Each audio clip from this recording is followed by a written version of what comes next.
நாம் உங்களுக்கு முன்பாய் என் தலையை உயர்த்தி வைப்பார். விசுவாசிக்கிறீங்களா? வேதம் சொல்கிறது, மாட்டோம் என்று எதிர்த்து நிற்பீர்கள் என்றால் பட்டயத்திற்கு இரையாகுங்கள். நான் சொல்லவில்லை. ஹெட்வைட் சொல்லுவோம் பார்த்தீங்களா?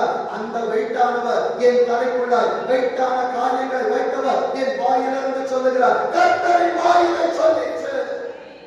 என் வார்த்தைக்கு கேட்காதீங்க, பாதாளத்துக்கு போயிருப்பீங்க. அவர் வாயின் வார்த்தைகளுக்கு இன்றைக்கு செவி கொடுக்கப்பார். வேதம் சொல்லுகிறது பாருங்க. இப்போ வாசிங்க ஏசாயா 5ஆம் அதிகாரம். ஏசாயா 5ஆம் அதிகாரம் 4ஆவது வசனத்தை வாசிங்க.